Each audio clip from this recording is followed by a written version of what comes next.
जगत भंग हो जाएगी। और अप्सरा आपस में बातें करके बोली है क्या,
आज ध्यान रखना, श्री सुखदेव जी समझा रहे हैं राजन परीक्षित। अप्सराओं ने नृत्य किया, पुष्पों की वर्षा की, ध्रुव जी की तपस्या तोड़ने का जतन किया, लेकिन ध्रुव की तपस्या भंग नहीं कर पाई। अप्सराएं थक करके हार करके वहां से लौट ही गई, पहुंची इंद्र के पास। बोले इंद्रदेव, भक्त है तो छोटो ही लेकिन है बहुत खोटो। हाँ, तपस्या बहुत कठिन कर रहा है, उसकी तपस्या तोड़ने का हर जतन किया, लेकिन उसकी तपस्या भंग नहीं कर पाए हम लोग। अब तो नारायण ही कुछ कर सकते हैं। नारायण की लीला उनके भक्त जाने, और भक्त की लीला नारायण जाने। हाँ, नारायण और भक्त के बीच की उनकी कोई दूसरा नहीं तीसरा नहीं जान सकता है। तो चलो अब नारायण ही कुछ कर सकते हैं। सारे देवी देवता भगवान के पास पहुंचे, जवाब दिया प्रभु आपका भक्त बड़ी कठिन तपस्या कर रहा है, जाइए जाकर के उसको दर्शन दीजिए, और अगर आपने उसको दर्शन नहीं दिए तो सारा संसार नष्ट हो जाएगा। नारायण गरुड़ पर सवार हुए, और गरुड़ पर सवार होकर के भगवान आज ध्रुव के पास में आए। ध्रुव तपस्या कर रहे थे, भगवान ने जाके आवाज लगाई, बेटा ध्रुव आंखें खोलो। ध्रुव ने आंखें नहीं खोली। भगवान ने देखा कि ध्रुव मेरी मोहिनी मूरत को अपने हृदय में विराजमान किए हैं, तो ध्रुव के हृदय से वो मोहिनी मूरत भगवान ने खींच ली। अब जैसे ही वो मूरत खींची, ध्रुव को जब भगवान की वो मूरत दिखाई नहीं पड़ी, तैसे ही ध्रुव पछाड़ खा करके गिर पड़े। अब जैसे ही ध्रुव गिरे, तैसे ही भगवान ने ध्रुव को उठा के अपनी गोद में बैठा लिया। बोले नारायण भगवान की, बोले ध्रुव जी महाराज की। महाराज भगवान ने ध्रुव को उठा करके अपनी गोद में बैठा लिया। जैसे ही गोद में बैठाया, ध्रुव ने देखा प्रभु आ गए, चरणों में गिर पड़े। नाथ आपने दर्शन दिए, हमारे तो भाग्य खुल गए। प्रभु आपने मुझे दर्शन दिए, हमने कभी ये नहीं सोचा था कि मेरी ये आंखें आपको देखेंगी। भगवान बोले बेटा तेरी तपस्या से हम बड़े प्रसन्न हैं, तू हमसे कोई वरदान मांग ले। तो भगवान से ध्रुव जी ने कहा प्रभु मुझे कुछ नहीं चाहिए, आपकी मुझे गोद मिल गई, बस हमारे लिए यही बहुत है। देखिए वो 5 वर्ष का बालक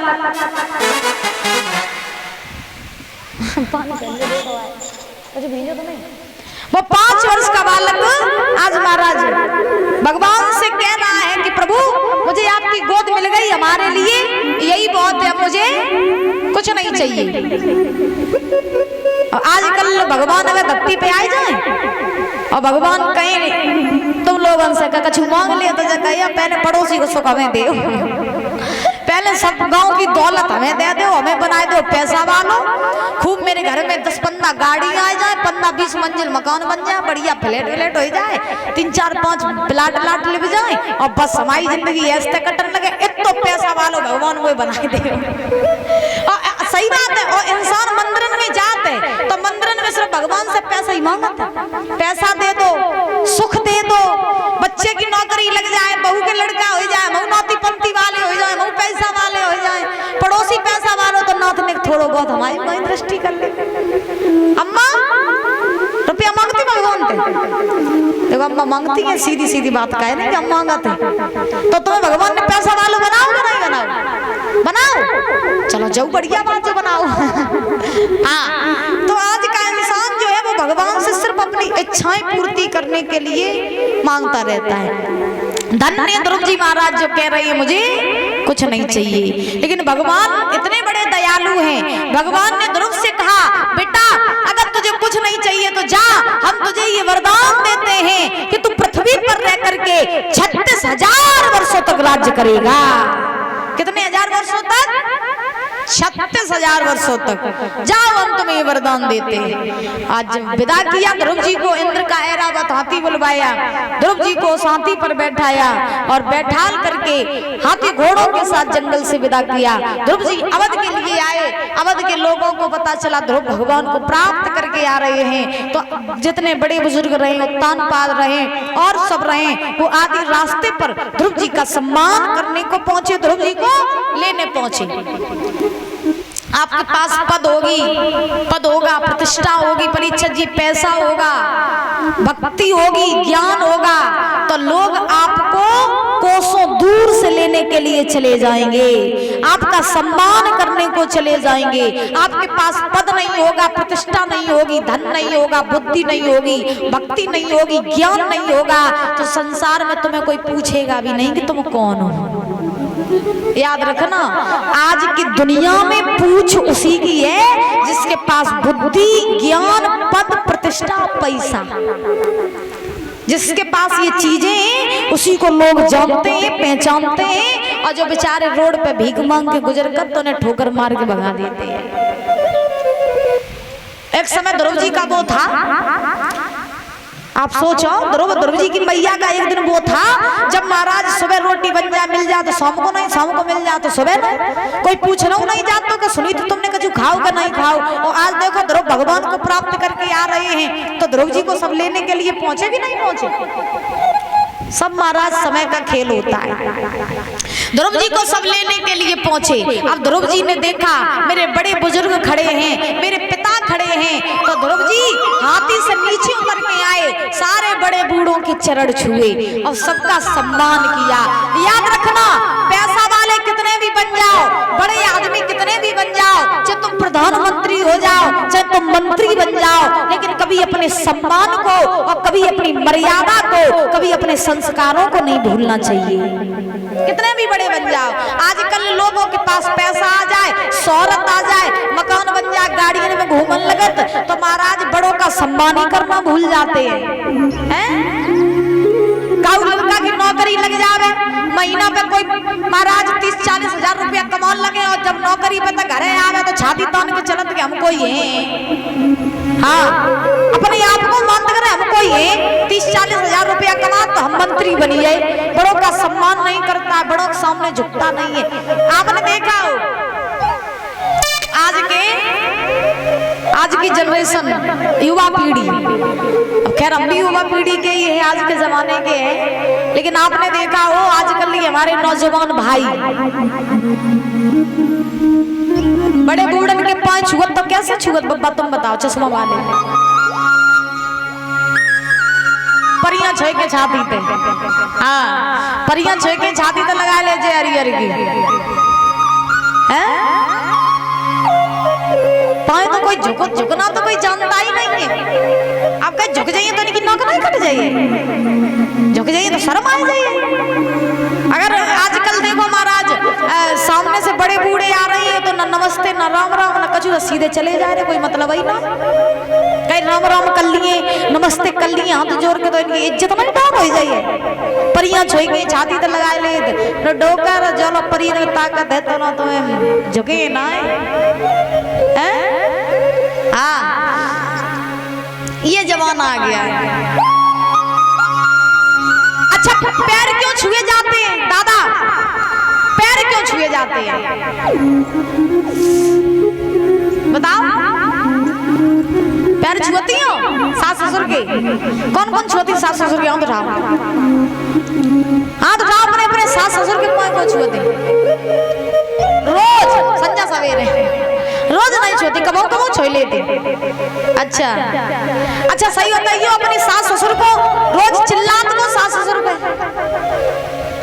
सास ससुर रोजगारी को दे दाद भा सो नहीं सोचे मन में दे दी। डुकरिया इतनी भाग गई है, डुकरिया इतनी बदमाश है, रोज आते से कतरात, बहु ऐसो काम करते, बहु ऐसो काम करते, जब नहीं एक गिलास पानी उठ के पीने में। डुकरिया बहुत बदमाश है, सो डुकरिया को रोजगारी देती हुई है। अब बताए नहीं रही, अब इतनी सीधी बनी बैठी है, इसका तुझे जानती ना है।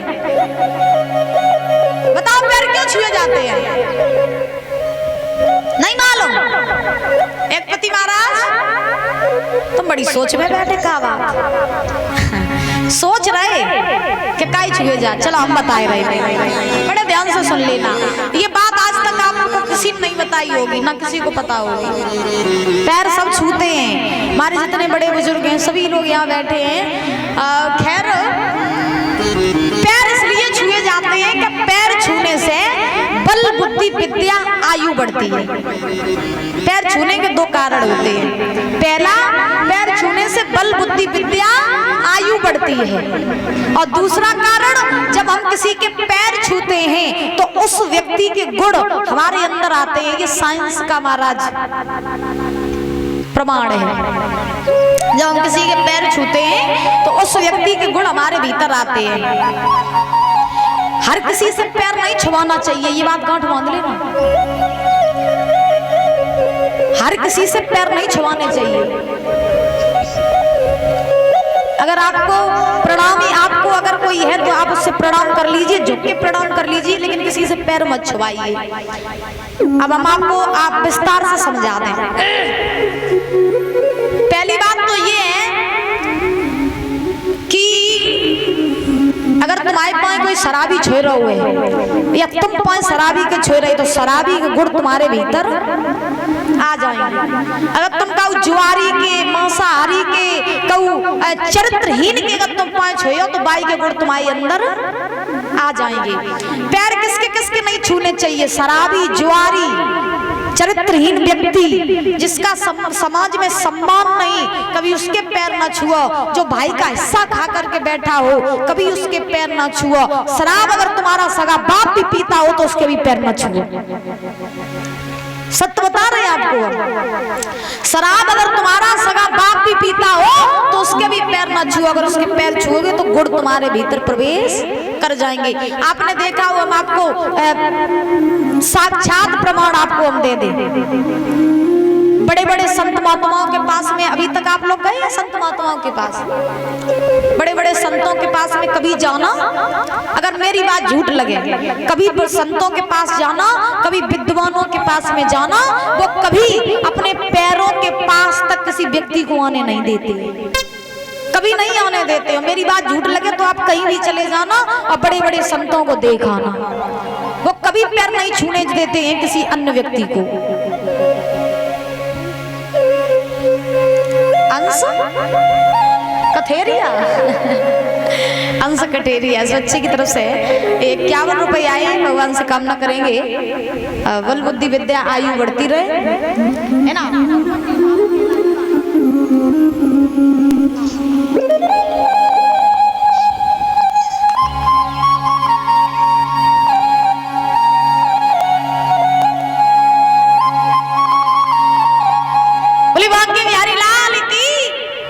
महाराज अब देखो,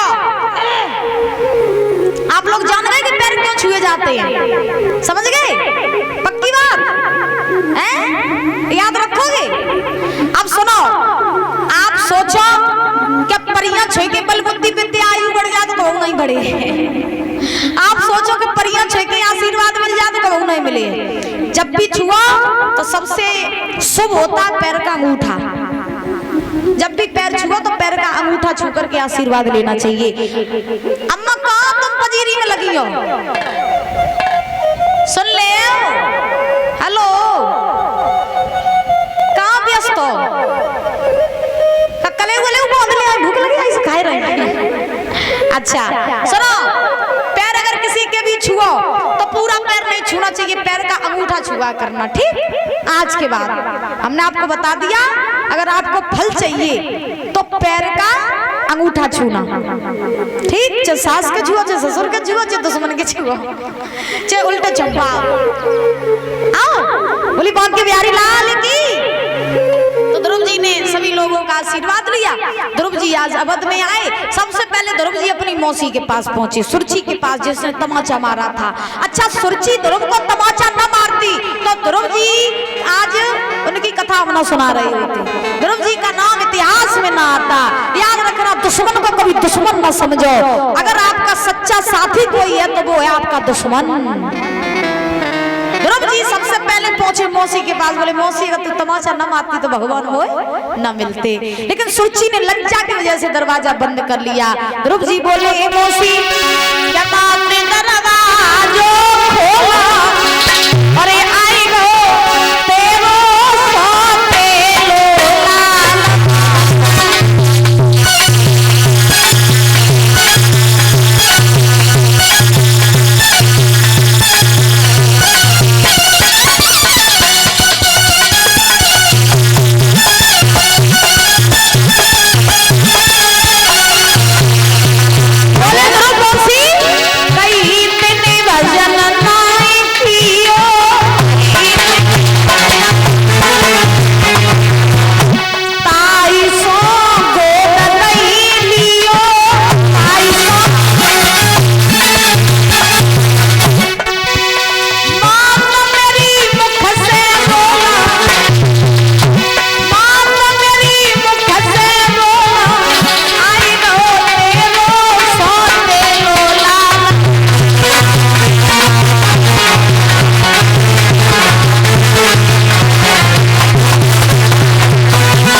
दरवाजा खोला, लेकिन सुरुचि ने दरवाजा नहीं खोला।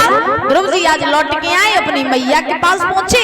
सुनीति का रो रो कर कितना हाल बेहाल हो गया था कि उसकी आंखों की रोशनी भी चली गई थी। ध्रुव जी पहुंचे, बोले माँ मैं आ गया। सुनीति ने देखा, अपने पुत्र को कलेजे से लगा लिया, रोने लगी।